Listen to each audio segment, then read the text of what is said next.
النبي صلى الله عليه وسلم لا تحقرن من المعروف شيئا أو كما قال عليه الصلاة والسلام اللهم صل على محمد وعلى آل محمد كما صليت على إبراهيم وعلى آل إبراهيم إنك حميد مجيد اللهم بارك على محمد وعلى آل محمد كما باركت على إبراهيم وعلى آل إبراهيم إنك حميد مجيد জামিয়া নিজামিয়া দারুল উলুম বেতুয়া আয়োজিত মহদি মাহফিলের মোহতারাম সদার, মোহতারাম সভাপতি, উপস্থিত হযরত, বুজুর্গ, উলামায়ে কেরাম, সম্মুখপানে সমবেত দিন প্রিয়, ইসলাম প্রিয়, দিনদার ইমানদার মুমিন মুসলমান ভাইরা, পর্দার আড়াল থেকে আলোচনায় শামিল মা বোনেরা, বিশ্বজগতের মালিক, বিশ্ব প্রতিপালকের বিশ্ব দরবারে কালিমাতুশ শুকর যে মহান রব্বুল আলামিন অত্যন্ত দয়া করে, মায়া করে, ভালোবেসে রহমতি বরকতি জান্নাতের টুকরা বাগানে উম্মতের উলামায়ে দ্বীনদের সোহবতে জামিয়ার ঐতিহাসিক সম্মেলনে আল্লাহ তাআলা আসার বসার তৌফিক দান করেছেন। কালিমাতুশ শুকর পড়ি, শুকরিয়া আদায় করি, মুহাব্বতে ভক্তি ভরে সমস্বরে আওয়াজ করে সকলে বলুন আলহামদুলিল্লাহ।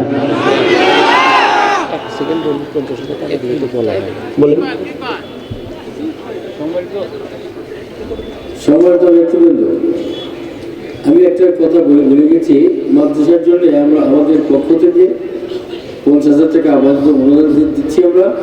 আর আমাদের ভাই ইকরামুলের আব্বা মারা গেছেন, আমার সহকর্মী, ওনার আব্বার জন্য আপনার দোয়া করুন। আসসালামু আলাইকুম। হুজুর দুঃখিত।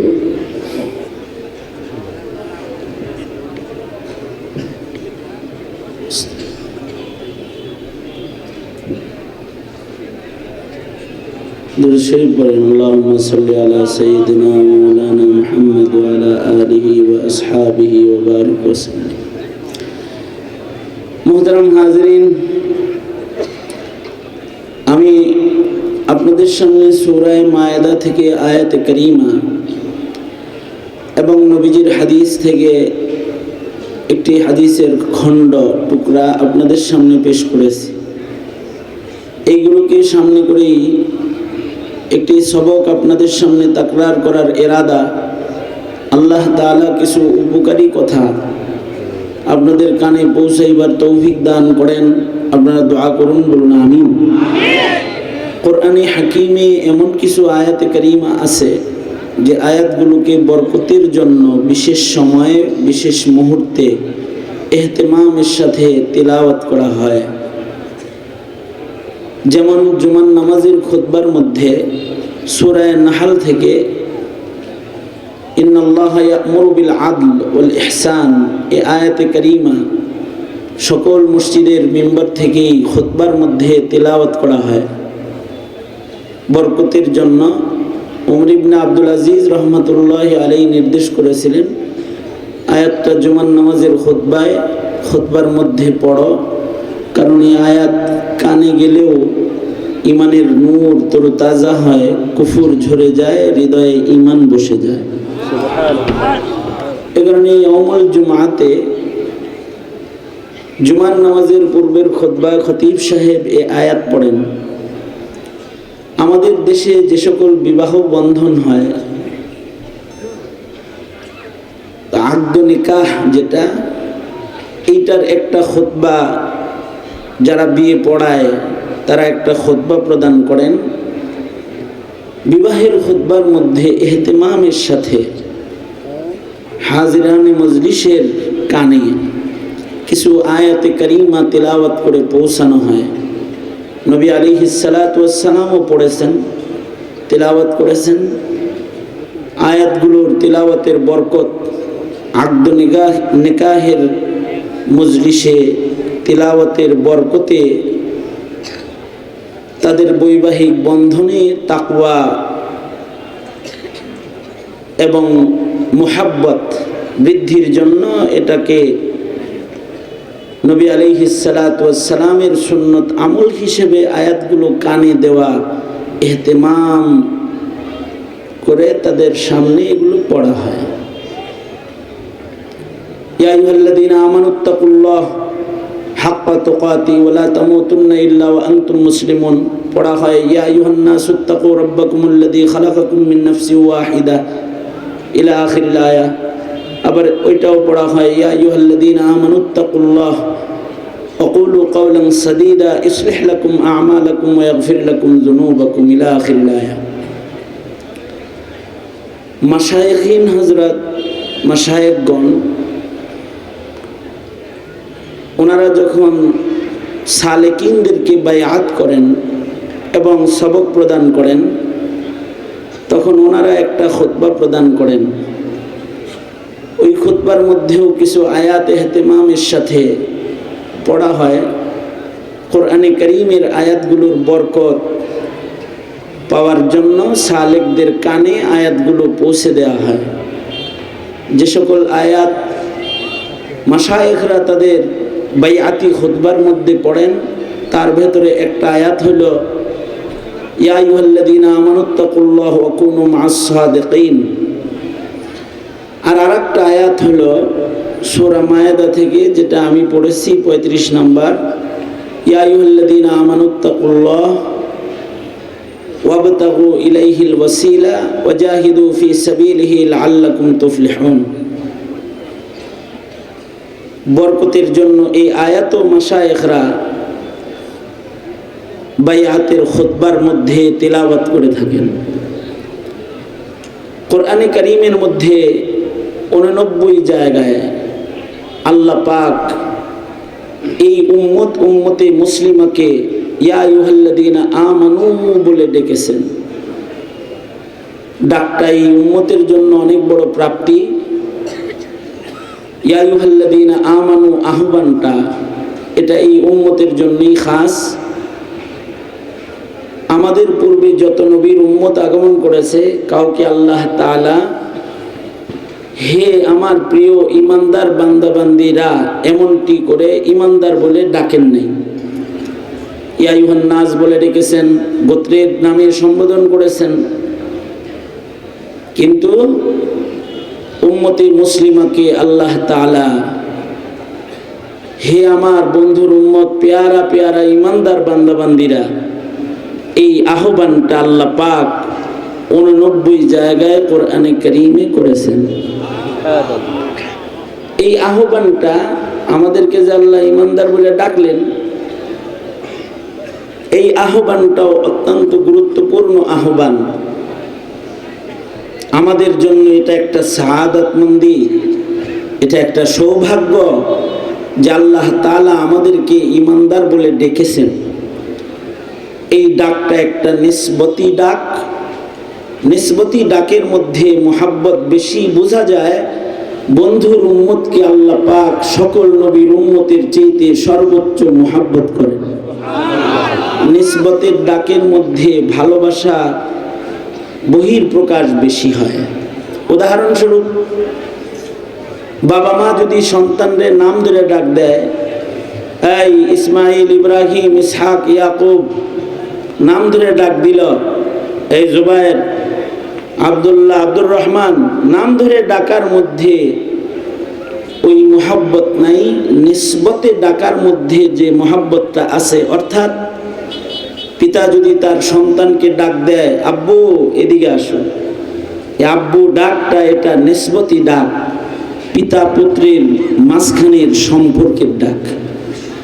এই ডাকের ভেতরে মুহাব্বত বেশি, ডাকটা যখন সন্তানের কানে পৌঁছে, সন্তানের হৃদয়ে বাবার ভালোবাসা প্রাপ্তির একটা আনন্দ উচ্ছ্বাস তার হৃদয়ের ভেতরে অনুভব হয়। যদি মা তার কন্যাকে ডাকে, ও আয়েশা, ও খাদিজা, ও ফাতেমা, এই সুমাইয়া, নাম ধরে ডাক দিল, নাম ধরে ডাক দিলে ওই মোহাব্বত প্রকাশ পায় না। যদি নিজ মেয়েকে মা ডাকে, আম্মু এখানে আসো, বাবা যদি ডাকে, আম্মু এখানে আসো, আম্মু আমার জন্য এক গ্লাস পানি আনো, আম্মু বলে ডাক দিছে, নাম ধরে ডাকে নেই। অর্থাৎ সন্তান আর পিতামাতার মোহাব্বতের নিসবতের ডাক এটা যদি দেয়, এই ডাকটা কন্যার জন্য অনেক বড় প্রাপ্তি। কন্যাকে আনন্দ বেশি দেয় যে আমার বাবা আমার মা আমাকে নিজেদের মায়ের জায়গা দান করেছে। ঠিক ওরকম ইয়া আইয়ুহাল্লাযীনা আমানু আহ্বানটা এই উম্মতের জন্য একটা প্রাপ্তির আহ্বান।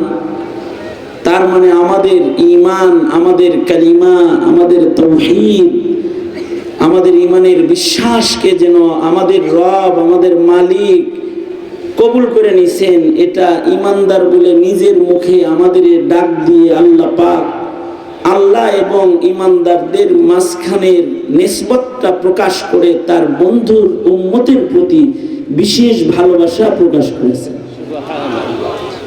এই যে প্রাপ্তিটা, এই প্রাপ্তিটা কেবলমাত্র উম্মতে মুহাম্মাদীকেই আল্লাহ পাক দিয়েছেন। উম্মতে মুহাম্মাদীর পূর্বে কোন নবীর উম্মতকে আল্লাহ পাক এমনটি ঈমানদার বলে ডাকেন নাই। যে সকল আয়াতে কারিমার মধ্যে ঈমানদার বলে ডেকেছেন, তার ভেতরে ঈমানদারদেরকে আদরের নসিহাও করেছেন। আমি যে আয়াত তিলাওয়াত করেছি তার শুরুতেও আল্লাহ পাক আমাদের আদর করে ডেকে আমাদেরকে আল্লাহ পাক পর্যন্ত পৌঁছার রাস্তা আল্লাহ পাক দেখাইছেন। আমরা যদি আল্লাহর কাছে পৌঁছতে পারি তাহলে সফল হয়ে গেলাম। যে আল্লাহর কাছে পৌঁছতে পারলো না সে বিফল হয়ে গেল, যে জান্নাতে পৌঁছতে পারলো না সে বিফল হয়ে গেল। আর দুনিয়ার কিছুই পেল না কিন্তু কেউ জান্নাতে পৌঁছার উপযুক্ত হয়ে গেল, তো সে সফল হয়ে গেল। আমরা যেন সফল হতে পারি, ঈমানদাররা সফল হতে পারে, সফলতার জন্য আল্লাহ পাক ঈমানদার বান্দাদেরকে ডেকে তিনটি নির্দেশ করেছেন।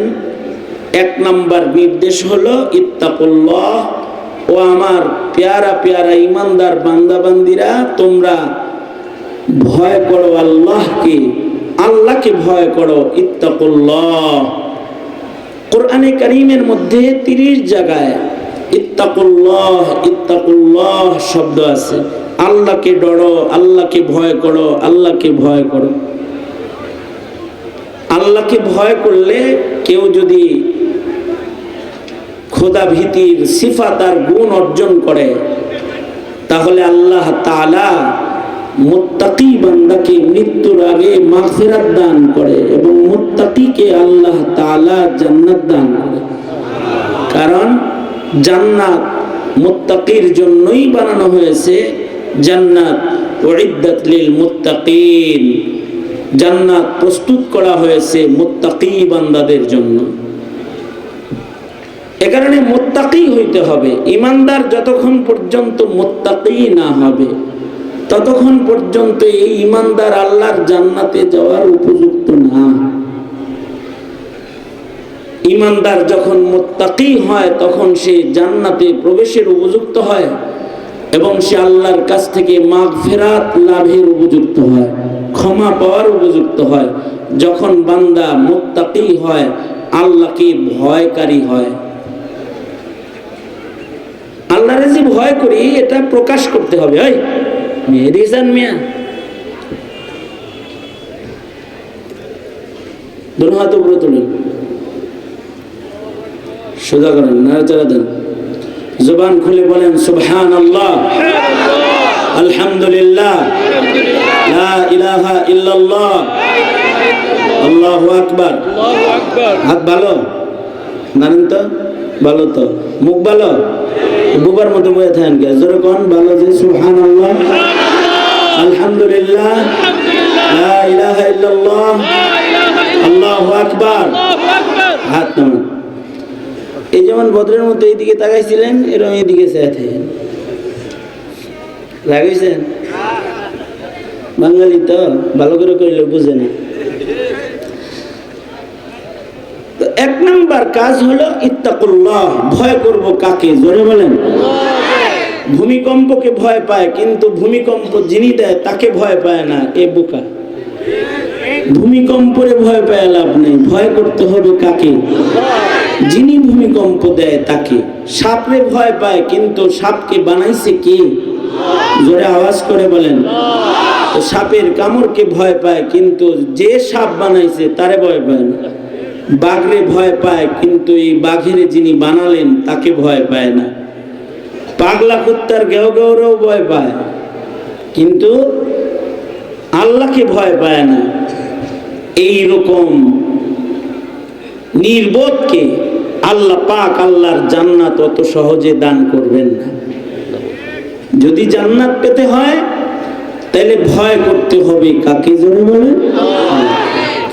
কেউ যে আল্লাহকে ভয় পাইছে এটা বোঝা লাগবে তো, যে সে আল্লাহকে ভয় পায় বুঝাইতে হবে যে আল্লাহ আমি আপনাকে কিন্তু ভয় পাই, এটা বুঝাইতে হবে। যে কোনো ভাবেই হোক এটা প্রকাশ করতে হবে যে আমি আল্লাহকে ভয় পাই। পুলিশে ভয় পায় এটা প্রকাশ করেছে, ভাই পুলিশ গেছে আর দৌড় দিছে, ঠিক না? পুলিশ দেখলে দৌড়ে না। মামলাকে ভয় পায় প্রকাশ করেছে। ফাঁসির রায়কে ভয় পায় প্রকাশ করেছে, এই জন্য তাই না। যদি নিয়ে ধৈরা আবার আমি হাসিনা জুলাই আলায় আসে না, বোঝা যায় ফাঁসির রায়কে ভয় পায়। জনতার পিটনিকেও ভয় পায়, বোঝা যায়। এই কারণেই হেলিকপ্টারে চড়ছে, তাছাড়া চড়ত না। ভয় পায়, এটা তো প্রকাশ করলো তো। ভয় যে পায় এটা প্রকাশ করলো। যে কোনো ভাবেই হোক তার হৃদয়ে একটা ভয় আছে, প্রকাশ করে। আন্ধারে চলতে পিছনে গাছের পাতা পড়ছে, পাতার আওয়াজ পেয়েও কাঁপতে উঠছে, বোঝা যায় রাতের গভীরে পাতা পড়ার আওয়াজটাকেও সে ভয় পাচ্ছে। কিন্তু সে আল্লাহ তাআলাকে ভয় পায়, এতটুকুন প্রকাশ সে করে না, তাহলে সে মুত্তাকি না। তবে যদি সে তার খোদা ভীতিকে প্রকাশ করে, সে যে আল্লাহকে ভয় পায়, এটা যদি কোনো ভাবে সে প্রকাশ করে ফেলে যে আল্লাহ আমি আপনাকে ভয় পাই, যেমন এই যে আমরা আল্লাহকে ভয় পাই দেখি এখানে আসছি, ঠিক না? এখানে আসছি কেন? আল্লাহকে ভয় পাই তাই এসেছি। আলেমরা কথা বলতেছি, শুনতেছি কেন? আল্লাহকে ভয় পাই এজন্য শুনতেছি। এই চাটায়ের উপরে বসে আছি, নিচে বসে বসে উলামায়ে দ্বীনদের মুখের কোরআনের কথা শুনছি, কারণ আমরা আল্লাহকে ভয় পাই। এটা একটা বহিঃপ্রকাশ। এই রকম খোদা ভীতি যদি সামান্য করেও কেউ প্রকাশ করে যে সে আল্লাহকে ভয় পায়, তো আল্লাহ তাআলা খোদা ভীরু বান্দাকে মরণের আগে মাগফিরাতের দৌলত তাকে দান করেন। এই কারণে আল্লাহ পাক বলেন, ইয়া আইয়ুহাল্লাযীনা আমানুত্তাকুল্লাহ, ও আমার বন্ধুর প্যারা প্যারা উম্মত, আমার ইমানদার বান্দা বান্দিরা, ও ইমানদার বান্দা বান্দিরা, ইত্তাকুল্লাহ, এই আমার ইমানদার বান্দা বান্দিরা তোমরা আল্লাহকে ডরো। ইত্তাকুল্লাহ, আল্লাহকে ভয় করো। আমি এটা বোঝানোর জন্য অনেক সময় আমার আলোচনায় উদাহরণ হিসেবে বলি যে আমরা যখন বাড়িতে থাকি, বাড়িতে যাই, তখন অনেক সময় বাড়িয়ালি বাচ্চাদের ব্যাপারে নালিশ দেয়। আমার বউ এই কাম করে মাঝে মাঝে। বাসায় গেছি, মাহফিল টাফিল করে 2-3 দিন পরে গেলেই অনেকগুলো নালিশ দেয় বাচ্চার নামে। আপনাদের ছোট ছোট বাচ্চার ব্যাপারেও মায় অনেক সময় বাপের কাছে নালিশ দেয়, এই তোমার পোলা আমার হাড্ডি দিয়া গুড্ডি উড়ে হালাইছে, আমার মাথার চুল পড়ে যাইতেছে, আমার হাই প্রেশার বাইরে গেছে, প্রেশার হাই হয়ে গেছে, আমি আর বাঁচবো না, ও আমারে মেরে ফেলবে, এরকম কিছু বিচার সালিশ দিতে থাকে। আবার অনেক সময় মায়েরা রাগ করে বলে কি, এ নাও লাঠি, বিচার করবে আমার সামনে, লাঠিও তুলে দেয়। বাবার হাতে যখন লাঠি, তখন যদি সন্তানটা লাঠির একটু ভয় পাইছে না, এমনি চাইছে মারবো, যদি ভয় না পায় তাইলে বাবার নিয়ত যদি থাকে একটা দেওয়ার, ভয় না পাইলে পাঁচ আর ছাড়ও ডেলায় দেয়, যতক্ষণ না পর্যন্ত ভয় পাইছে এটা প্রকাশ না করে। এর আগ পর্যন্ত বাপে নিজের সন্তানকেই পিটাইতে থাকে। আর যদি বাবারে দেখাই যদি এক দৌড় দিয়ে যায় দাদির আসলের নিচে যায় পালায়, দাদি আমারে বাঁচাও, দাদি ফিরায়, বাপেও কয় খালি এই আঁচলের নিচে গেলি দেখা ছাইরা দিলাম, এই জন্য ছাড়লাম, খালি মনে রাখিস।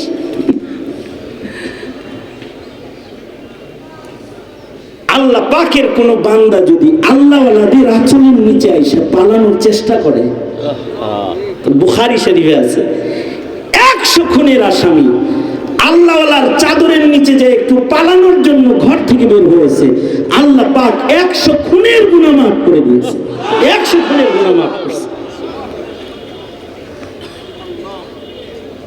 আর যদি তার চোখ দিয়ে পানি বাইর হয়ে যায়, তার মুখে যদি উচ্চারিত হয় আব্বু আমাকে মারবেন না, ওয়াদা করতেছি আর আমি অপরাধ করব না,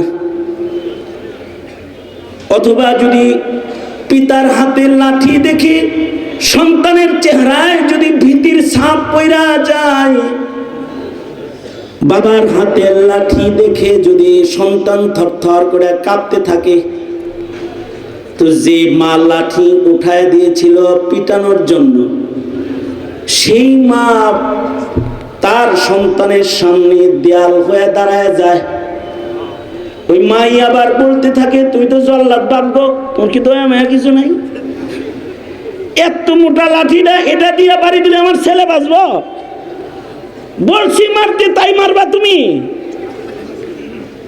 দেখো না ছেলেটা ভয় পেয়েছে, ওর চোখের পানি গড়ায় পড়ে গেছে, বাচ্চাটা আমার কাঁদতেছে আর সে মারবার লেগেছে, যাবেন না। মা নিজে পিতাকে সরায় দিয়ে সন্তানটাকে সেভ করে লয়।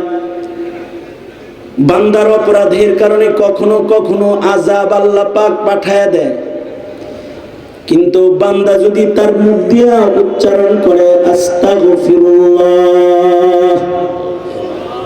বান্দা যদি দৌড়ে মসজিদে যায়, রবের কদমে পড়ে যদি কান্দা দেয়, বান্দা যদি আল্লাহর আযাবকে ভয় পেয়ে গুনাহ খাতাকে ছেড়ে দেয়, আর যদি সে বলতে থাকে আস্তাগফিরুল্লাহ রাব্বি মিন কুল্লি যামব, ওগো আল্লাহ পেছনের সব গুনাহ থেকে আমি আপনার কাছে মাপ চাইছি, আপনি আমাকে ক্ষমা করে দেন, ভবিষ্যতে আর গুনাহ আমি করব না বলে ওয়াদা করছি। আল্লাহর ভয় যদি কোনো বান্দার ভেতরে এমন কোনো কোয়ালিটিও প্রকাশ পায়, তো রাসূল বলেন আত্তাইবু মিনাজ যামবি কামান লা যামবা লাহু, মহান রব্বুল আলামিন বান্দার এতটুকু তাকওয়াল্লাহ এত পছন্দ করেন যে তার জিন্দেগীর সব গুনাহ আল্লাহ তাআলা মাফ করে তাকে মাসুম বানায় দেয়, কেমন যেন কেবলমাত্র সে মার পেট থেকে জন্মগ্রহণ করেছে, আর তার কেমন যেন কোনো গুনাহই নাই। এটা কেন? বান্দার প্রতি আল্লাহর ভালোবাসা, বান্দার খৌফ ও খাশিয়াত দেখে আল্লাহ পাক বান্দাকে এরকম মাফ করে।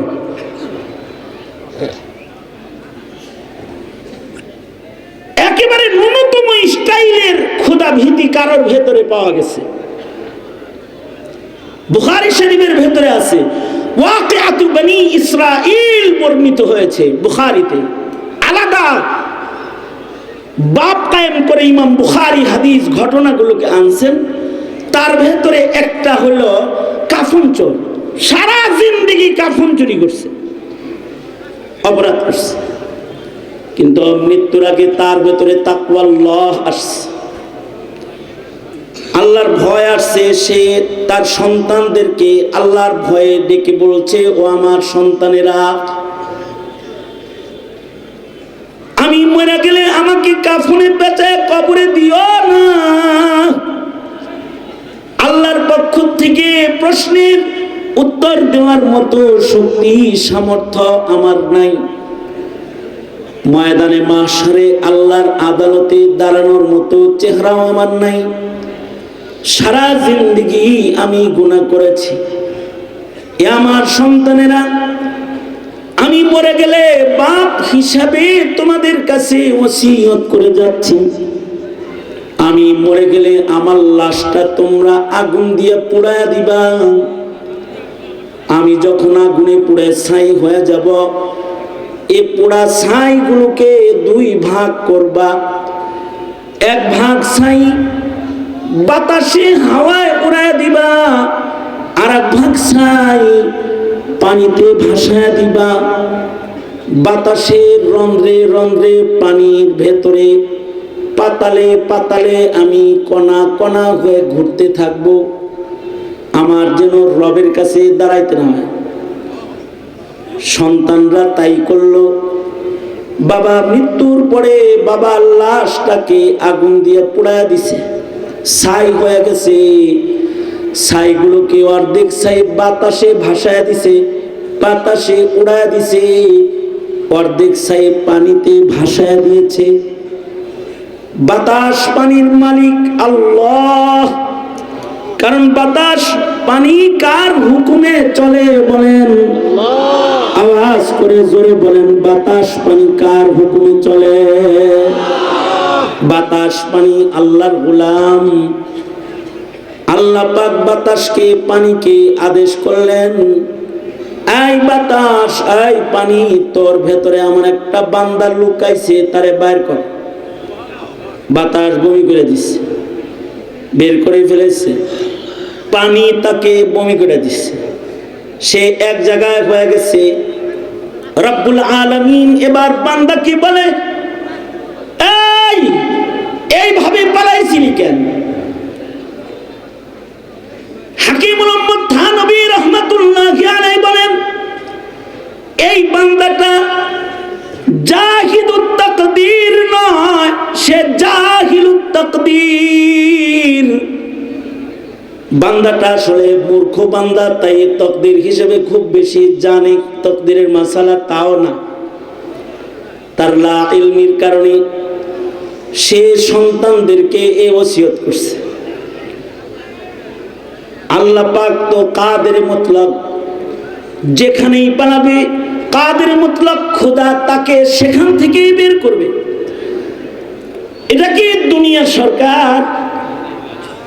তিনি তো সরকারের সরকার। হাসিনা 20 বছর ধরে চেষ্টা করছে তারেক রহমানের আনতে পারেনি, অনেককে আনতে চেষ্টা করেছে, পারেনি। ইন্টারপোল দিয়ে আনতে চেষ্টা করেছে, আন্তর্জাতিক আদালতে বিচার দিয়া আসামি ধরে আনার চেষ্টা করছে, কিন্তু আনতে পারেনি, কারণ তো অক্ষম সরকার। পালাইলে বাইর করতে পারে না। যেমন হাসিনা পালায় রয়েছে, এখন মনে চাইলেই আনতে পারতেছে না, মনে চাইলেই আনা সম্ভব না, কারণ সরকারও অক্ষম সরকার। কিন্তু একজন সরকার কাদেরে মুতলাক, কাদেরে মুতলাক, তিনি যা চান সব করতে পারেন। অসম্ভব কোনো কিছু তার জন্য নাই। তিনি কে? জোরে আওয়াজ করে বলেন। তার কাছ থেকে তো পালানো এত সহজ নয়। তিনি বের করলেন, বান্দাকে বের করে এনে বললেন, এই বান্দা, আমারে কি অক্ষম মনে করছিলি? পালানোর চেষ্টা করলি কেন? এইভাবে পালানোর চেষ্টা করেছো কেন? লুকাইছিলা কেন? তো বান্দা বলে, আল্লাহর রাসূল বলেন, বান্দা বলে, আল্লাহ আপনার ভয় ছাড়া অন্য আর কিছু না, আমি আপনাকে ভয় পাই। আমার গুনার পাহাড় লইয়া আপনার সামনে দাঁড়াইতে আমার সাহস নাই, তাই নিজেকে আড়াল করার চেষ্টা করেছি। হাবিবে কিবরিয়া সরওয়ারে দু আলম মুহাম্মদুর রাসূলুল্লাহ সাল্লাল্লাহু আলাইহি ওয়াসাল্লাম বলেন, বান্দার এই যে এইটুকুন তাকওয়াল্লাহ, যে তাকওয়ার কারণে বান্দা আল্লাহর বিচার থেকে পালাইবার চেষ্টা করেছে, আল্লাহর ভয়ে, এটাকেও মহান রব্বুল আলামিন পছন্দ করে আল্লাহ পাক নোটিশ জারি করলেন, এই ফেরেশতারা, কিছু জিগানোর দরকার নাই, আযাবে দিও না, আমাকে ভয় পায়। তাকওয়ার কারণে তার পেছনে জীবনের সব গুনাহ মাফ করে দিলাম। একেবারে নিম্ন কোয়ালিটির একটি তাকওয়াল্লাহ। আরো নিম্ন কোয়ালিটি হলো তারকে মাসিয়াত, গুনাহ ছেড়ে দেওয়া আল্লাহর ভয়ে। একেবারে ক্ষুদ্র কোয়ালিটির একটা তাকওয়াল্লাহ। ইবাদত করে তা না, শুধু আল্লাহর ভয়ে সে গুনাহ করে না। আল্লাহর ভয়ে কেউ গুনাহ করে নাই, এইটাকে কবুল করো। আল্লাহ তাআলা বড় বড় আসামিকে মাফ করেছেন। নবী আলাইহিস সালাম হাদিসুল গার বলেছেন, নবী আলাইহিস সালাতু ওয়াস সালাম পূর্বের যুগের কিফিলের বর্ণনা জাতির কাছে পেশ করেছেন। জালেম কিফল, আল্লাহর ভয়ে সে শুধু গুনাহ করে নাই,